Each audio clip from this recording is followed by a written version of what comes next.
Friends, welcome back to my channel. और आज के इस वीडियो में आपके साथ मैं शेयर करने वाली हूँ 40 साइज़ की चेस्ट के अकॉर्डिंग इस स्लीव की कटिंग। परफेक्ट स्लीव की कटिंग करेंगे तभी वो परफेक्ट आर्म होल में जाके जॉइंट हो पाएगा। चलिए अब इसकी कटिंग जो है शेयर करते हैं। यहाँ पर आपको अस्तर पे पहले कट कर लेना। अस्तर को मैंने इस तरह से फोल्ड कर लिया है। तो बाई चांस कभी होता है अस्तर ज़्यादा होता है, कभी-कभी होता है मेन कपड़ा ज़्यादा होता है। तो जो कपड़ा जैसे कभी-कभी ऐसा होता है कि मेन कपड़ा में भी कमी होती है और अस्तर में, तो दोनों में ही जॉइंट डालना होता है। तो देखिए इस तरह से ना आपको पहले इसकी चौड़ाई नापनी है, तो लंबाई में भी मुझे जॉइंट लगाना पड़ा था। अब इसकी ना इस तरह से मैं पहले चौड़ाई नाप लूँगी। चौड़ाई इनकी जैसे चेस्ट के अकॉर्डिंग हम इसमें इनका चेस्ट 40 है, उस हिसाब से इसकी चौड़ाई 10 प्लस 1 या एंड हाफ होना चाहिए, 10.5 तक होना चाहिए। तो यहाँ पर ये कम है, तो इसमें तो पक्का ही हमें जॉइंट डालना ही पड़ेगा। अगर आप इस तरह से नहीं नापते हो तो आर्म होल को इस तरह से नाप सकते हैं। इस तरह से गोलाई घुमा के नापेंगे ना तो टोटल ये आ रहा है यहाँ पर देखिए 11.5 तक आ रहा है। मतलब वही बात है, जितना आप चेस्ट है उसका 4th पार्ट प्लस उसमें 1.5 इंच आपको मार्जिन लेना होता है। इस तरह से आपको गोलाई रख के भी नाप सकते हैं। तो देखिए यहाँ पर इतना कम हो रहा है। तो पहले ही अगर आप आर्म होल से नाप कर कटिंग करेंगे ना स्लीव की, तो कभी भी आपकी जो स्लीव है वो कम नहीं पड़ेगा जॉइंट करने में। तो पहले आपको इस तरह से आप देखिए मैं कैसे कटिंग कर रही हूँ, देख लीजिएगा। आपको कहीं-कहीं डाउट होता है तो आप मुझे ज़रूर कमेंट करिएगा। सबसे पहले हम इसकी लंबाई रख लें। टोटल इनकी लंबाई ना 9 है फिक्स, तो हम 10 इंच ले रहे हैं क्योंकि आधा इंच ऊपर और आधा इंच नीचे चला जाएगा सिलाई में। तो इनकी जो फिक्स लंबाई आ जाएगी वो 10 इंच आ जाएगी। हेम नहीं करना है इसलिए, अगर हेम करना होता ना तो हम 2 इंच लेते एक्स्ट्रा। अब यहाँ से हम 3 इंच लेंगे ओपन साइड से, और इनकी जो मोहरी है वो है इनकी 12 है राउंड, तो उसका हाफ आएगा 6, ठीक है? और यहाँ से आपको 1.5 या 2 इंच एक्स्ट्रा मार्जिन रख लेना है। तो मुझे लगता है इतना तो आपको समझ आ गया होगा। अब जो जॉइंट पार्ट कैसे करना है वो मैं आपको बताऊँगी, कैसे इसमें जॉइंट लगाएँगे। पहले तो इसको इस तरह से आपको शेप दे देना है और यहाँ से भी आपको गोलाई का शेप बना देना है। अब ये जो पार्ट निकलेगा ना कटिंग करके, वही वाला पार्ट नीचे के साइड में जॉइंट हो जाएगा। कहीं से एक्स्ट्रा कपड़ा लेने की ज़रूरत नहीं पड़ेगी। अब देखिए एक बार आपको गोलाई में घुमा के इसको नापना है, तो ये 9 आ रहा है। अभी हमें कितना चाहिए इसमें 10 इंच, 10.5 इंच तक इसमें हमें जॉइंट डालना पड़ेगा, तभी जाकर फिक्स होगा। ये 9 इंच आ रहा है, ठीक है? हमें 10 इंच चाहिए, 1 इंच एक्स्ट्रा चाहिए।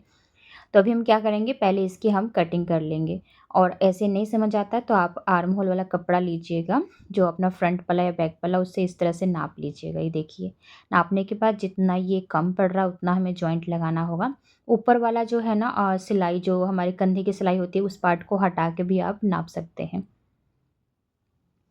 तो चलिए पहले इसकी हम कटिंग कर लेते हैं, और उसके बाद इसी कट पॉइंट जो ये वाला कपड़ा निकल जाएगा यहाँ से, यही पार्ट हमारा साइड में जॉइंट हो जाएगा।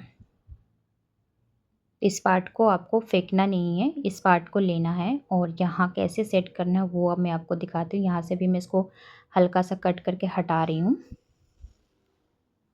जॉइंट को अलग कर देना है, और इसके बाद आपको कुछ इस तरह से रखना है, ठीक है? इस तरह से जैसे जो चौड़ाई वाला, सॉरी, इसको, ये सीधा पार्ट है ना, जो गोलाई वाला पार्ट है इधर चला जाएगा। सीधा वाला पार्ट जो है वो इस साइड आएगा जॉइंट करने के लिए, ताकि इसमें सीधा सीधा स्ट्रेट जॉइंट होगा। और ये देखिए पूरा नीचे से हम बराबर रखेंगे, ऊपर जितना भी एक्स्ट्रा जाएगा वो बाद में हम इसे छांट देंगे। यहाँ से ये जो गोलाई का पार्ट कुछ इस तरह से जा रहा है, इसको भी हमें छांट कर हटा देना है।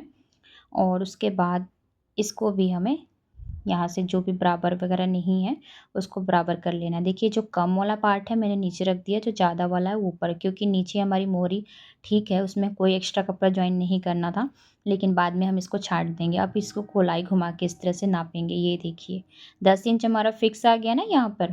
और उसके बाद इसमें एक्स्ट्रा मार्जिन भी हमें मिल गया है। हमें ना 1.5 इंच एक्स्ट्रा मार्जिन चाहिए था, वो भी मिल गया। तो आप इस तरह से ना कपड़े में जॉइंट लगा सकते हैं, और जो स्लीव में जॉइंट लगाकर अच्छे से बना सकते हैं।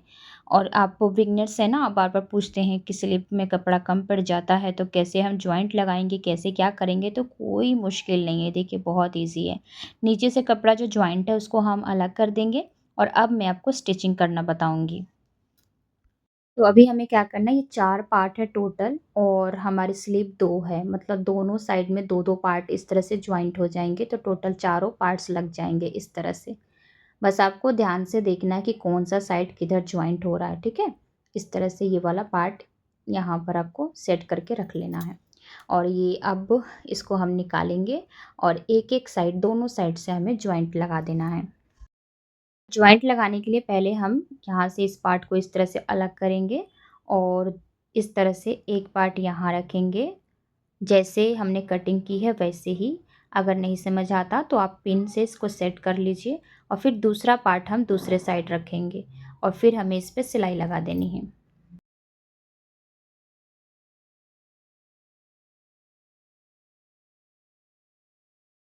जैसे हमने एक स्लीव में लगाया वैसे ही दूसरा स्लीव उठाना है, उसमें भी हमें इसी तरह से इसको सिलाई लगा देनी है।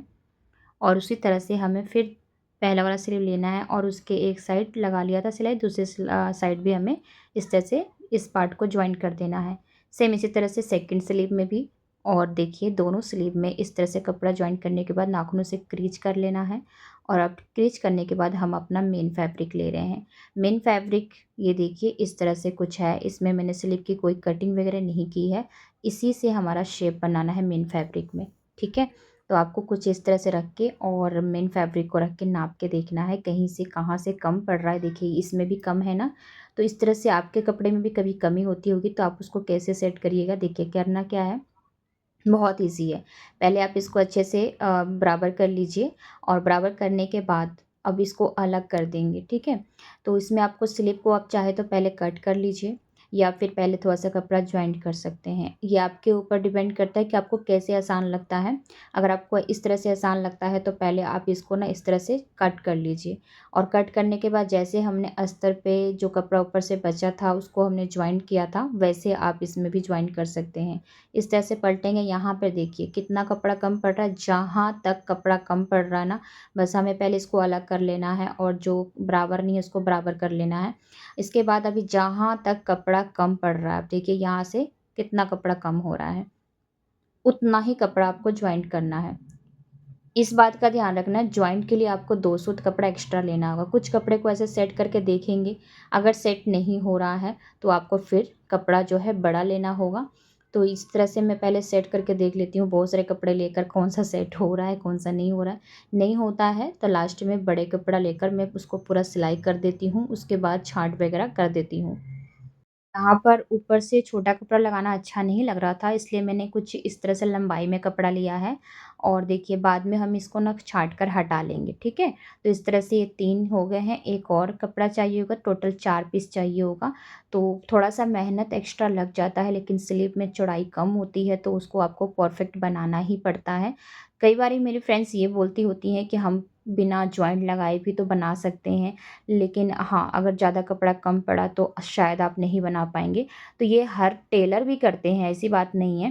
टेलर के पास भी अगर कपड़े इस तरह से कमी पड़ जाते हैं तो वो जॉइंट लगाकर बनाते हैं, इसमें कोई दिक्कत नहीं है, वो नीचे चला जाता है कपड़ा, ठीक है? उसमें कोई प्रॉब्लम नहीं है। तो आपको इस तरह से पहले क्या करना है, जॉइंट लगा लेना है। जैसे आपने अस्तर पे जॉइंट लगाया था ना, वैसे ही दोनों साइड में 2-2 करके जॉइंट लगा लेना है।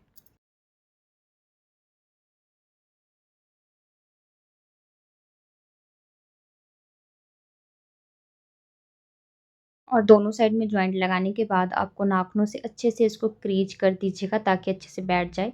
अब इस पे आप चाहें तो एक चाप सिलाई भी लगा सकते हैं या फिर सिर्फ़ नाखूनों से क्रीच कर कर भी छोड़ सकते हैं। ये आपके ऊपर है, लेकिन अगर आप चाहते हैं थोड़ा-सा इसको मजबूती देने के लिए तो आप एक चाप सिलाई लगा सकते हैं। चाप सिलाई लगाने से कोई प्रॉब्लम नहीं है, बस इसमें ना थोड़ी सिलाई दिखती है तो कितने लोगों को पसंद नहीं आती है, तो वो लोग नाखूनों से सिर्फ़ क्रीच कर देते हैं, सिलाई नहीं लगाते हैं। बट आप लगा लीजिएगा तो बेटर रहेगा, तो आप अपने हिसाब से कर सकते हैं। तो मैंने यहाँ पर ना लगा दिया था सिलाई, वैसे ये नीचे ही जाएगी सिलाई, ऊपर कहीं नहीं दिखेगी, बट आप मजबूती रखें तो बेस्ट है। ठीक है? इन सब में मैंने इस तरह से चाप सिलाई लगा दिया था। अब देखिए हमारा ना आधा काम तो बिल्कुल आसान हो गया। इस तरह से हम बहुत कन्फ्यूज़ होते हैं कि आर्म होल में कपड़ा कम पड़ गया हमारे स्लीव में, तो क्या करें, क्या करें? कोई दिक्कत नहीं है, आप बिगिनर्स हैं ना तो आप आराम से सीखें, कोई दिक्कत नहीं है। आपको जो चीज़ सीखनी है ना स्टार्टिंग वाली, आप मुझे कमेंट कर दिया करिए, मैं उस वीडियो को ज़रूर शेयर कर दिया करूँगी। तो देखिए अब हम ना अस्तर वाला कपड़ा लेंगे, अपना मेन कपड़े पर रखेंगे और मेन कपड़ा को मैंने सीधा रखा हुआ है क्योंकि अस्तर इसमें जॉइंट होने के बाद अंदर की तरफ पलट हो जाएगा। तो नीचे की इसकी जो मोहरी है उसमें हमें इस तरह से अच्छे से सेट करके देखना है, कहीं से कपड़ा एक्स्ट्रा बड़ा छोटा तो नहीं आ रहा है ना। तो इस तरह से रखने के बाद अब हम इसमें सिलाई कर देंगे। देखिए नीचे हमारी जो मोहरी है उसमें हमारा छाँटना पड़ेगा मेन कपड़ा, क्योंकि हमने उसमें एक्स्ट्रा लिया है। बाकी हमें जो अस्तर के अकॉर्डिंग ही कपड़े को सेट करना है। तो पहले हम नीचे से इसकी बॉटम की सिलाई कर देंगे और जब हम इसको पलटेंगे ना, पलट कर चारों तरफ से पैक करेंगे, तब जो भी एक्स्ट्रा होगा उसे छाँट कर हटा देंगे। तो इसको हम इस तरह से पहले पलट लेते हैं। पलटने के बाद इस पर एक हमें सिलाई लगा देनी है इस तरह से। जो अस्तर है ना उसके ऊपर सिलाई लगाने से बहुत अच्छे से बैठ जाता है। पहले इसके ऊपर एक सिलाई लगाएंगे, फिर इसको अंदर की तरफ फोल्ड करने के बाद ऊपर से एक सिलाई लगाएंगे। ऐसा नहीं कि इस सिलाई को लगाने के बाद आप दूसरी सिलाई नहीं लगाएंगे, ये सिलाई लगाया जाता है बहुत अच्छी इसकी फिनिशिंग के लिए। फिर इसको हम अंदर की तरफ फोल्ड कर देंगे और फिर इसको अच्छे से सेट करते हुए एक सिलाई इसके ऊपर से लगाएंगे। और सिलाई ऊपर से लगाने के बाद अब हम इसके 3 साइड जो बचे हैं, एक साइड हमने बॉटम वाली सिलाई कर ली है। अब जो इसके 3 साइड बचे हैं उसके लिए हमें ना सिलाई को बड़ी कर लेना है और फिर इसको पैक करना है। पैक करके हमारा जो स्लीव का पार्ट तैयार हो जाता है। तो अब इसको हम इस तरह से सिलाई लगाएंगे साइड से। तो इस सिलाई के लिए आपको सिलाई को थोड़ी बड़ी कर लेनी है और ये भी देखिए सिलाई करने के बाद जितना भी ना मेन कपड़ा का एक्स्ट्रा कपड़ा आएगा उसे हमें छाँट कर हटा देंगे, तब हमारे स्लीव की जो परफेक्ट स्टिचिंग हो पाएगी। और जॉइंट की वीडियो तो मैंने बहुत बारी डाली है कि कैसे इसको जॉइंट करते हैं, तो मैं आपको इस वीडियो में जॉइंट की नहीं दिखा रही हूँ। ओनली कटिंग और इसमें अस्तर को कैसे जॉइंट करना है वो बता रही हूँ। स्लीव को बाजू को जैसे कैसे अटैच करें वो वीडियो नहीं शेयर कर रही हूँ। तो अगर आपको चाहिए होगा तो आप कमेंट करिएगा, क्योंकि अभी भी बहुत सारे हैं मेरे पास जिनको मैं कटिंग और स्टिचिंग पोस्ट करूँगी। तो देखिए इस तरह से आपको जो भी एक्स्ट्रा कपड़ा आ रहा है कहीं कहीं से, देखिए यहाँ से भी आ रहा है, इसको भी काट कर हटा देना है। साइड से आ रहा है उसको भी काट कर हटा देना है। अब ये जो हमारा ना बन गया है 40 साइज के लिए स्लीव की कटिंग। ठीक है, तो उम्मीद करती हूँ गाइस कि आपको वीडियो पसंद आई होगी। अगर वीडियो में कहीं डाउट लगता है तो आप मुझे कमेंट ज़रूर कर दीजिएगा। कहीं से भी डाउट लगता है तो ऐसा नहीं है कि मैं दोबारा वीडियो नहीं शेयर करूँगी, आप मुझे कमेंट कर दीजिएगा। कहीं से कोई भी डाउट लगता है तो मैं आपके लिए वीडियो ज़रूर शेयर करूँगी। ओके, ज़्यादा करके मेरे जो फ्रेंड्स हैं ना उन लोगों को स्लीव की कटिंग में ही ज़्यादा प्रॉब्लम आती है। देखिए एक बार नाप के देख रहे थे, ये देखिए इस तरह से कुछ आ रहा है ना, 9:45 के करीब आ रहा है, तो ये सेट हो जाएगा। मतलब आपका चौड़ाई इस तरह से नापने से आ रहा है, लेकिन अगर गोलाई में इस तरह से नापेंगे तो परफेक्ट आर्म होल में इस तरह से जॉइंट होगा। ये देखिए नाप के मैं आपको दिखाती हूँ, इस तरह से पूरा परफेक्ट आ रहा है ना। आर्म होल का जो यहाँ से हमें जॉइंट होगा तो इसको छोड़ने के बाद नापना है आपको कुछ इस तरह से। ये देखिए इस तरह से जब भी आप स्लीव की कटिंग करिएगा ना तो आर्म होल से इस तरह से नाप कर ही कटिंग करिएगा। तो उम्मीद करती हूँ आपको ये वीडियो पसंद आई होगी। Thank you so much for watching this video. मिलते हैं नेक्स्ट वीडियो में। Bye bye.